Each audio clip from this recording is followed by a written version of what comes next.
जय हिंद दोस्तों, स्वागत है आपका। आज का टॉपिक है झारखंड के लोक नृत्य। आज के झारखंड जीके में ये टॉपिक बहुत ही इम्पोर्टेंट है। ये आपका उड़ान पब्लिकेशन के सार संग्रह बुक से मैं लेकर आया हूँ। ये आपके लिए बहुत ही इम्पोर्टेंट होने वाली है। वीडियो थोड़ी लंबी होगी, लेकिन एक एक पॉइंट वाइज इसमें दिया हुआ है। प्रत्येक नृत्य का अलग अलग इसमें खंड करके टेबल बना के दिया हुआ है, जिससे आपको कोई भी नृत्य से संबंधित सारे प्रश्न, जितने भी प्रश्न पूछे जाते हैं, सारा कवर हो जाए, उस तरह का इसमें दिया हुआ है। अगर आप उत्पाद सिपाही का, झारखंड पुलिस का तैयारी कर रहे हैं, या फिर झारखंड दरोगा भर्ती का तैयारी कर रहे हैं, या झारखंड शिक्षक भर्ती का, या फिर किसी जेटेट का, तो आपके लिए बहुत ही इम्पोर्टेंट होने वाला है। तो चलिए देखते हैं। पहले है लोक नृत्य में छऊ। ठीक, मैं इसको थोड़ा सा पेंसिल जो है उसको हरा कर देता हूँ। ठीक है, चलिए पहले है छऊ नृत्य। ठीक है, छऊ नृत्य जो है, छऊ का शाब्दिक अर्थ होता है छाया। छऊ का शाब्दिक अर्थ क्या होता है? छाया। ठीक है, सवाल पूछ सकता है कि छऊ का शाब्दिक अर्थ क्या है, तो छाया। उसके बाद है इस नृत्य का प्रारंभ सरायकेला में हुआ था। कहाँ हुआ था छऊ नृत्य का प्रारंभ? सरायकेला में। तथा यहीं से यह मयूरभंज, उड़ीसा व पुरुलिया यानी पश्चिम बंगाल में विस्तारित हुआ।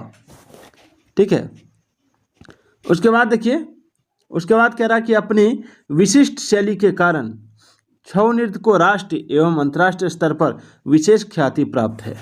देखिए, सवाल पूछा गया है इस बुक में, ये लिख दिया गया है कि जितने भी स्टार का सिंबल है, ठीक है, स्टार का सिंबल वाले प्रश्न पूछे गए हैं।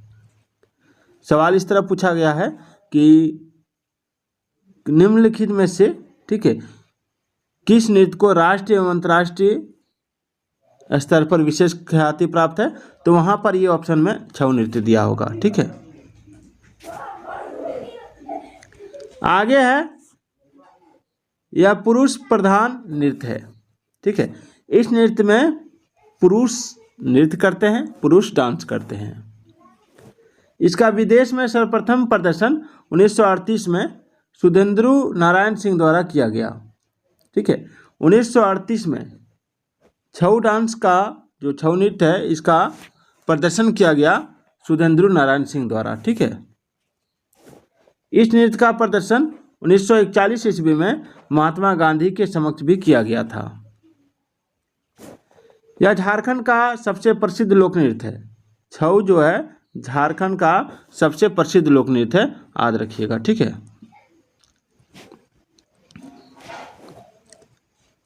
उसके बाद है इसकी 3 शैलियां, सरायकेला जो झारखंड में है, मयूरभंज उड़ीसा में है, पुरुलिया जो पश्चिम बंगाल में है।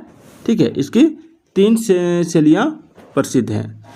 ज्ञात हो कि छऊ की सबसे प्राचीन शैली सरायकेला छऊ है, क्योंकि सरायकेला से ही ये स्टार्ट हुआ है। आप देखिए, स्टार का सिंबल दिया तो वहाँ प्रश्न इस तरह पूछा होगा कि सरायकेला छऊ की कितनी शैलियाँ हैं, तो 3 शैलियाँ हैं। कौन कौन? सरायकेला, मयूरभंज और सरायकेला छऊ, पुरुलिया छऊ। आगे है झारखंड के खूंटी जिले में इसके एक विशेष शैली का विकास हुआ है, जिसे सिंगवा छऊ कहते हैं। ठीक है, अब है यह एक ओजपूर्ण नृत्य है। ओजपूर्ण नृत्य, इसमें विभिन्न मुखौटों को पहनकर पात्र पौराणिक व ऐतिहासिक कथाओं का मंचन करते हैं। इसके अतिरिक्त कठोरवा नृत्य में भी पुरुष मुखौटा पहनकर नृत्य करते हैं। अब है मयूरभंज शैली के छऊ नृत्य में मुखौटे का प्रयोग नहीं किया जाता है, यानी उड़ीसा में। इस नृत्य में हथियार वीर रस के तथा कालीभंग श्रृंगार रस को प्रतिबिंबित किया गया है। सवाल इस तरह पूछ सकता है कि छऊ नृत्य में निम्न में से किस को प्रतिबिंबित किया गया है, तो हथियार वीर रस और कालीभंग श्रृंगार रस को। इस नृत्य में भावों की अभिव्यक्ति के साथ साथ कथानक भी होता है, जबकि झारखंड के अन्य लोक नृत्यों में केवल भावों की अभिव्यक्ति होती है, कथानक नहीं। यानी इस नृत्य में भाव के साथ साथ कथा भी कहा जाता है। अब सरायकेला तथा मयूरभंज शैली के छऊ नृत्य में तांडव व लास्य यानी कोमल व मधुर नृत्य शैलियों का प्रयोग किया जाता है, जबकि पुरुलिया शैली के छऊ में केवल तांडव नृत्य शैली का प्रयोग किया जाता है। अब है मयूरभंज शैली का विकास रुक मार नाचा से माना जाता है, जिसका अर्थ है हमले एवं रक्षा का नृत्य। सरायकेला छऊ का आधार परिखंडा नामक युद्ध माना जाता है, जो तलवार एवं ढाल का परंपरागत खेल है, और माना जाता है कि पुरुलिया छऊ की उत्पत्ति दो योद्धाओं के मध्य लड़ाई से हुई है। सरायकेला छऊ में शब्दों का वाचन नहीं होता है, बल्कि इसमें केवल पार्श्व संगीत होता है। चलिए आगे बढ़ते हैं। आगे देखिए क्या कह रहा है। आगे कह रहा है कि सरायकेला व मयूरभंज छऊ नृत्य के प्रारंभ में भैरव वंदना यानी शिव की स्तुति की जाती है। इसमें प्रशिक्षक गुरु की उपस्थिति अनिवार्य होती है, जो प्रशिक्षक है। वर्ष 2010 में छऊ नृत्य को यूनेस्को द्वारा विरासत नृत्य में शामिल किया गया है, याद रखिएगा, ठीक है। छऊ नृत्य को यूनेस्को द्वारा विरासत नृत्य है उसमें 2010 में शामिल किया गया है। वर्ष 2022 में नरेंद्र मोदी स्टेडियम अहमदाबाद यानी गुजरात में, ठीक है, स्टेडियम कहाँ है, गुजरात में, IPL के समापन समारोह में प्रभात कुमार महतो, ठीक है, जो छऊ कलाकार सर नटराज कला केंद्र चोगा के सचिव हैं, ठीक है, चागा के सचिव हैं, द्वारा छऊ नृत्य का प्रदर्शन किया गया। अब देखिए झारखंड में प्रमुख छऊ केंद्र कहाँ कहाँ है। सरायकेला छऊ केंद्र है, जो सरायकेला में 1960 में स्थापित हुआ था। नटराज कला केंद्र है, जो चोगा ईचागढ़ सरायकेला खरसावा में है, जो 2004 में स्थापित हुआ था। और मानभूम छऊ केंद्र है, जो सिल्ली में है, जो 2011 में स्थापित हुआ था। अब है पद्मश्री पुरस्कार प्राप्त छऊ गुरु, यानी छऊ गुरु जिनको पद्मश्री पुरस्कार मिला है वो है सुधेंद्र नारायण सिंह 1991 में, श्यामचरण पति 2006 में, मकरध्वज दारोगा 2011 में, गुरु शशधर आचार्य 2020 में, केदारनाथ साहू 2005 में, मंगलाचरण मोहंती 2009 में, पंडित गोपाल प्रसाद दुबे 2012 में। इनको पद्मश्री पुरस्कार प्राप्त हुआ है छऊ गुरु के रूप में। अब है जादूर नृत्य। जादूर नृत्य जो है ये एक बहुत ही फेमस नृत्य है। इस नृत्य को नीर सुसंको भी कहा जाता है। यह नृत्य कोलम सिंह बोंगा पर्व के बाद प्रारंभ होकर सरहुल तक चलता है और इसका प्रदर्शन उराव जनजाति द्वारा किया जाता है। ये भी सवाल पूछ सकता है कि जादू नृत्य का प्रदर्शन किस जनजाति के द्वारा किया जाता है, तो उराव जनजाति, और इसका दूसरा नाम क्या है, तो नीर सुसंको। यह उत्पादकता, ऊर्जा, मातृभूमि के प्रति आदर का प्रतीक है और यह स्त्री पुरुष का सामूहिक नृत्य है और इसमें लय, ताल तथा राग के अनुरूप वृत्ताकार पथ पर दौड़ते हुए महिलाएं नृत्य करती हैं, वृत्ताकार पथ पर दौड़ते हुए, ठीक है। उसके बाद है जपी नृत्य। यह नृत्य शिकार से विजय होकर लौटने के प्रतीक के रूप में किया जाता है। यह सरहुल पर्व यानी चैत में प्रारंभ होकर आषाढ़ी पर्व आषाढ़ तक चलता है और यह मध्यम गति का नृत्य है जिसे स्त्री पुरुष सामूहिक रूप से प्रदर्शित करते हैं। इस नृत्य के दौरान महिलाएं एक दूसरे की कमर पकड़कर नृत्य करती हैं तथा वादक, गायक व नर्तक पुरुष इन महिलाओं से घिरे होते हैं। अब है लोक नृत्य कर्मा यानी लहुसा नृत्य। इस नृत्य में 8 पुरुष 8 स्त्री भाग लेते हैं, ठीक है। कर्मा लहुसा नृत्य में 8 पुरुष और 8 स्त्री भाग लेते हैं और यह नृत्य मुख्यतः कर्मा पर्व के अवसर पर सामूहिक रूप से किया जाता है। देखिए सवाल पूछा गया है कि कर्मा या लहुसा नृत्य में कितने पुरुष और स्त्री भाग लेते हैं, तो 8 पुरुष अगर भाग लेते हैं तो 8 स्त्री भी भाग लेते हैं और यह कर्मा पर्व के अवसर पर मनाया जाता है।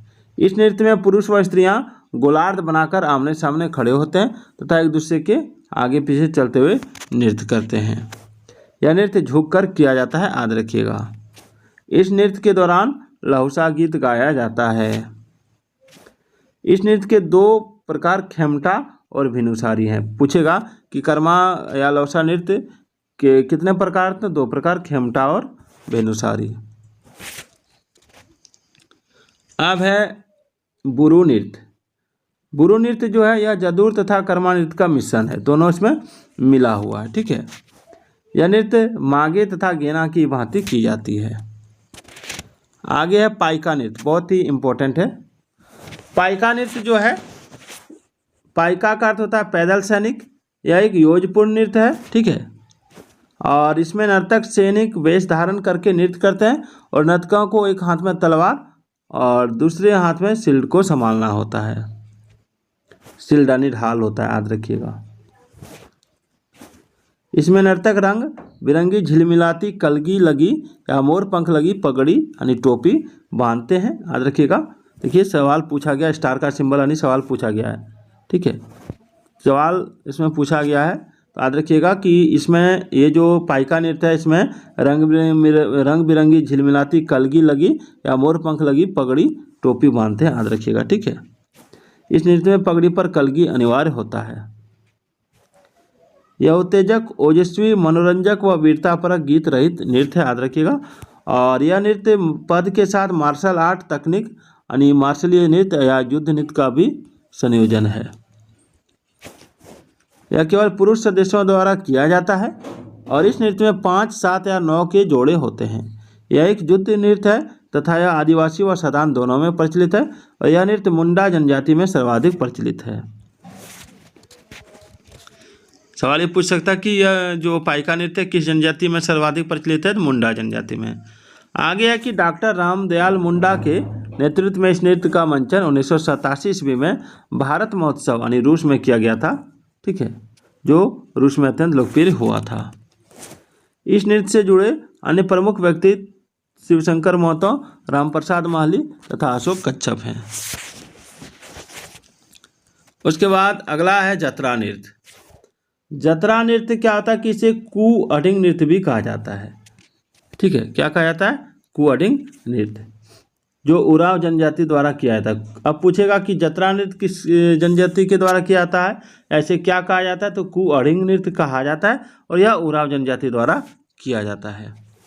इसे स्त्री पुरुष हाथ पकड़कर नृत्य करते हैं और इसमें वृत्ताकार या अर्धवृत्ताकार घेराव बनाकर नृत्य किया जाता है। अब है नाटुआ नृत्य। नाटुआ नृत्य जो है यह पुरुष प्रधान नृत्य है, याद रखिएगा। अगर पूछेगा नाटुआ नृत्य कौन सा नृत्य है, तो पुरुष प्रधान नृत्य है और इसमें पुरुषों द्वारा स्त्री वेश धारण करके नृत्य किया जाता है। आगे है नचनी नृत्य।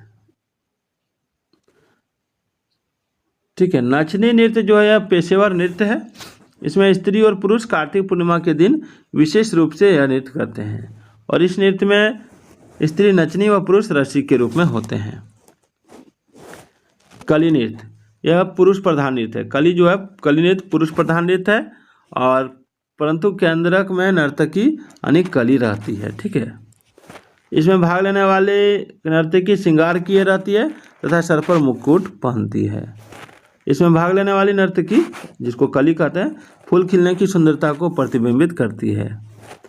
और कली नृत्य में राधा कृष्ण प्रेम प्रसंग के गीतों की प्रधानता रहती है और इस नृत्य में नगाड़े, ढाक, ढोल, मांदर, शहनाई आदि बजाया जाता है। देखिए आगे है लोक नृत्य अग्नि नृत्य। यह धार्मिक नृत्य है।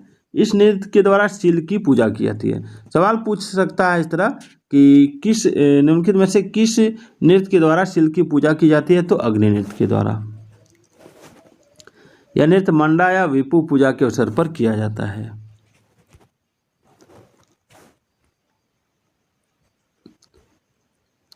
आगे देखिए मंडा या भक्तिया नृत्य।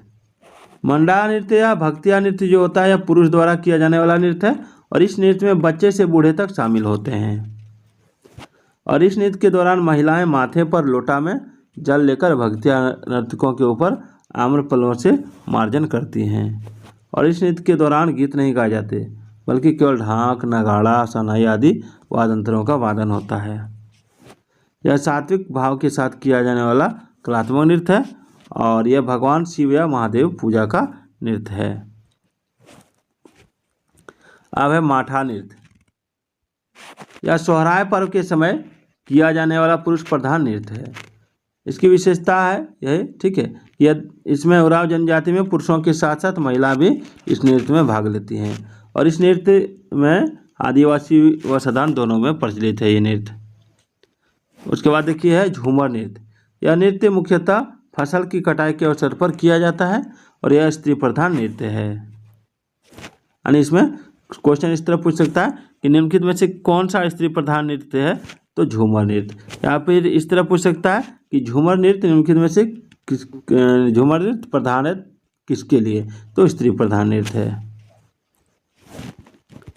अगला, जनजातियों द्वारा विवाह तथा अन्य पर्व त्योहारों के अवसर भी इस झूमर नृत्य का प्रदर्शन किया जाता है। यह नृत्य घेरा बनाकर समूह में किया जाता है। देखिए, झूमर नृत्य के कई प्रकार हैं। करिया झूमर नृत्य जो स्त्री प्रधान नृत्य है। उवा नृत्य जो गाढ़े प्रकृति का झूमर नृत्य है। रसकिरा नृत्य जो तीव्रगति का झूमर नृत्य है।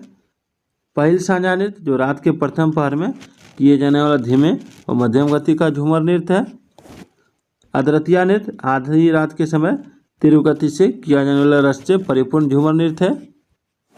और भिनसरिया नृत्य ये रात्रि के अवसान के बाद मध्यम गति पर किया जाने वाला झूमर नृत्य है। आगे चलते हैं। आगे है करिया झूमर नृत्य। यह स्त्री प्रधान नृत्य है और इस नृत्य में महिलाएं एक दूसरे के हाथ में हाथ डालकर घूम घूम कर नृत्य करती हैं। अब है मर्दानी झूमर नृत्य। यह मर्दानी झूमर नृत्य जो है ये पुरुष प्रधान नृत्य है और इसमें नृत्य के साथ गायन भी होता है और इस नृत्य के दौरान एक गीत गाने वाला समूह योजपूर्ण गीत गाते रहते हैं। आगे है ठड़िया नृत्य। यह झूमर की तरह का ही नृत्य है और इस नृत्य में सीधे खड़ी चाल में चलते हुए नृत्य किया जाता है। इसी कारण इसे ठड़िया नृत्य यानी खड़ा नृत्य कहा जाता है। यह स्त्री एवं पुरुष दोनों का ही नृत्य है। उसके बाद है अंगनई नृत्य। यह महिला प्रधान नृत्य है परंतु कभी कभी इसमें पुरुष भी शामिल हो जाते हैं और अधिकांशतः कर्मा तथा जितिया के दौरान इस नृत्य का प्रदर्शन किया जाता है। लुझरी नृत्य, इसमें लुढ़कते हुए नृत्य मंडली झूमर नृत्य करती हैं और लुझकते हुए, और इसका प्रयोग स्त्री व पुरुष दोनों के साथ झूमर के दौरान किया जाता है और यह अंगनई की एक शैली है। ये इसे लुझकौआ नृत्य भी कहा जाता है। आगे है डैणधरा नृत्य। डैणधरा नृत्य यह पुरुष प्रधान झूमर नृत्य है जिसका प्रदर्शन मर्दाना झूमर के दौरान किया जाता है।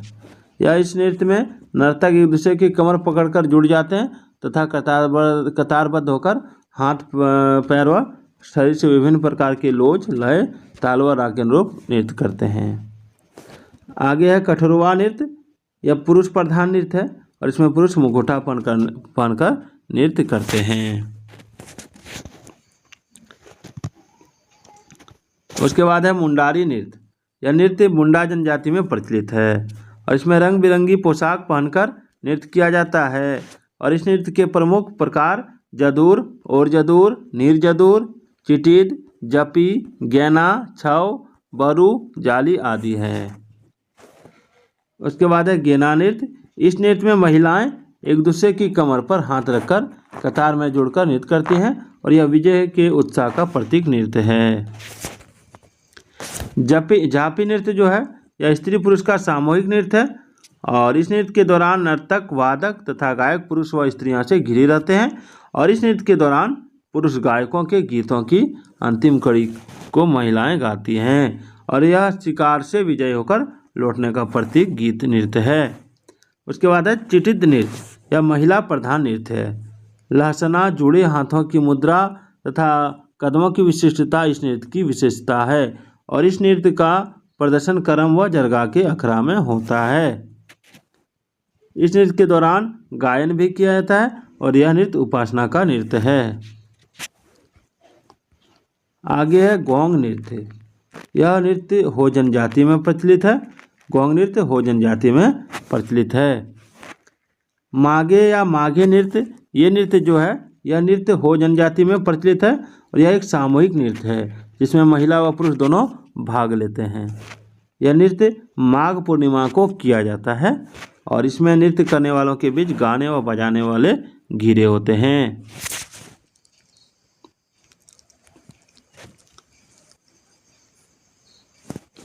उसके बाद है लांगड़े नृत्य। लांगड़े नृत्य जो है ये पूछा गया सवाल है, देखिए स्टार लगा है। यह संथाली जनजाति का लोक नृत्य है। सवाल इस तरह पूछा गया है कि संथाली जनजाति का निम्न में से कौन संथाली जनजाति का लोक नृत्य है, तो लांगड़े नृत्य। यह नृत्य किसी भी खुशी या उत्सव के अवसर पर किया जाता है। देखिए बाहा नृत्य। यह नृत्य संथाल जनजाति द्वारा बाहा पर्व यानी सरहुल के समय किया जाता है और इस नृत्य में साल एवं महुआ फूलों का प्रयोग किया जाता है। यह नृत्य जाहिर या सरना स्थल पर किया जाता है, याद रखिएगा। ठीक है। सवाल इस तरह पूछा गया है कि साल एवं महुआ फूलों का प्रयोग किस नृत्य में किया गया, तो बाहा नृत्य में। उसके बाद देखिए लोक नृत्य है बा नृत्य। यह हो जनजातियों का एक प्रमुख नृत्य है और यह नृत्य सरहुल के अवसर पर किया जाता है और इस नृत्य में स्त्री तथा पुरुष सम्मिलित होकर सरहुल पर्व के समय गायन व नृत्य करते हैं। उसके बाद है कि डाहर नृत्य। यह नृत्य संथाल जनजाति द्वारा यह नृत्य सड़कों पर किया जाता है और इस नृत्य में पुरुष तथा महिला सामूहिक रूप से भाग लेते हैं और यह नृत्य माघ महीने में माघ बोंगा पर्व के अवसर पर किया जाता है। इस नृत्य के दौरान मांदर, नगाड़ा, तुरही, ढाक, घंटी आदि बजाया जाता है। यह नृत्य गांव के अखड़ा में ही किया जाता है और इसे लांगड़े नृत्य भी कहा जाता है। उसके बाद है वसाई नृत्य। दसाई नृत्य है, वसाई नहीं, वसाई नृत्य। इस नृत्य का आयोजन दशहरा से ठीक पहले 5 दिन हेतु आदिवासी पुरुषों द्वारा किया जाता है और नृत्य के दौरान नर्तक के माथे पर मोर का पंख लगा रहता है। इस नृत्य में भाग लेने वाले पुरुष महिला के वेश में वाद्य यंत्रों पर नृत्य करते हैं। इस नृत्य के दौरान प्रयुक्त होने वाला वाद्य यंत्र सूखे कद्दू से बनाया जाता है जिसे भुवांग कहते हैं। इसके अतिरिक्त इस नृत्य में थाली व घंटी का भी प्रयोग किया जाता है। इस नृत्य की शुरुआत बाहरी आक्रमणकारियों द्वारा आदिवासी क्रांतिकारियों को बंदी बनाने के बाद उन आदिवासियों को ढूंढने हेतु हुआ था। इस दौरान पुरुष द्वारा महिला का रूप धारण करके बंदी बनाए गए क्रांतिकारियों को ढूंढने हेतु टोलियों में निकलते थे। इस नृत्य के प्रारंभ में माँ दुर्गा की आराधना की जाती है और इस नृत्य की शुरुआत इस नृत्य की शुरुआत हाय रे हाय शब्द बंदी बनाने का दुख के साथ शुरू होता है तथा इसकी समाप्ति देहल देहल शब्द विजय का प्रतीक के साथ होती है। उसके बाद है दशई नृत्य। दशई नृत्य, यह नृत्य जो है यह संथाल जनजाति में प्रचलित दशहरा पर्व के समय किया जाने वाला पुरुष प्रधान नृत्य है।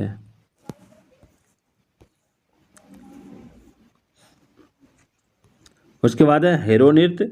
हेरो नृत्य जो है देखिए स्टार लगा हुआ, पूछा गया है कि इस नृत्य का आयोजन कब किया जाता है, तो धान की बुआई के बाद किया जाता है और इसके दौरान महिला व पुरुष सम्मिलित रूप से पारंपरिक वाद्य यंत्रों के साथ गायन व नृत्य करते हैं। अब है देखिए डोमकच नृत्य, ये पूछा गया सवाल है। इस नृत्य का प्रदर्शन विवाह के अवसर पर किया जाता है तथा विवाह के पूर्व से ही वर व कन्या के घर के आंगन में रात्रि में किया जाता है और यह मूलतः स्त्री प्रधान नृत्य है तथा इसमें महिलाओं के 2 दल होते हैं। एक दल गीत उठाता है, दूसरा दल उन गीतों की कड़ियों को दोहराता है। यह नृत्य परिवार या पड़ोस के सदस्य मिलकर घर के आंगन में ही करते हैं। इस नृत्य में शहनाई, बांसुरी, मांदर, ढोल, नगाड़ा, ठचका, करताल, झांझ आदि वाद्यंत्रों का वादन किया जाता है। इस नृत्य के कई भेद हैं जैसे जसपुरिया, असमिया, झुमटा आदि। अब है घोड़ा नृत्य, ये भी स्टार लगा, देखिए पूछा गया है। इस नृत्य का आयोजन मेले, त्योहार व बारात के स्वागत के समय किया जाता है और इस नृत्य के दौरान नर्तक बांस के पहिए से बिना पैर के घोड़े की आकृति बनाकर नृत्य करता है और नृत्य के दौरान नर्तक बाएं हाथ से घोड़े की लगाम तथा दाएं हाथ में 2धारी तलवार पकड़े होते हैं और नागपुरी क्षेत्र में पांडे दुर्गानाथ राय घोड़ा नृत्य हेतु प्रसिद्ध थे। अब है जरगा नृत्य। यह नृत्य माघ माह में किया जाता है और इस नृत्य की प्रमुख विशेषता पथ संचालन है। इसमें महिलाएं सामूहिक रूप से नृत्य करती है। अब है और जरगा नृत्य। यह नृत्य जरगा नृत्य के साथ साथ किया जाता है और इसमें महिला तीव्र गति से नृत्य करती हुई वर्गाकार घूमती है तथा इनके मध्य गायक, वादक व नर्तक पुरुष होते हैं। अब है सोहराय नृत्य। इस नृत्य का आयोजन पालतू पशुओं के लिए किया जाता है और इस नृत्य के दौरान गौशाला में पूजा की जाती है और इस नृत्य का प्रदर्शन सामान्यतः दीपावली के दूसरे दिन किया जाता है और नृत्य के दौरान महिलाओं के द्वारा चुमावड़ी गीत गाया जाता है। तो प्रश्न पूछा है कि चुमावड़ी गीत कब गाया जाता है, तो सोहराय नृत्य के समय। इस नृत्य के दौरान गांव जमाव गीत गाकर नाचते हैं और इस नृत्य के दौरान नर्तकों का दल घर घर जाकर आंगन या चौराहे व रास्ते पर नृत्य करते हैं। उसके बाद है अंगनाई नृत्य। यह पूजा के अवसर पर किया जाने वाला एक धार्मिक नृत्य है और नृत्य मुख्यतः सदानों में प्रचलित है और इस नृत्य के प्रमुख प्रकार चढ़ंतरी, रसकीड़ा, थडिया तथा खेमटा हैं।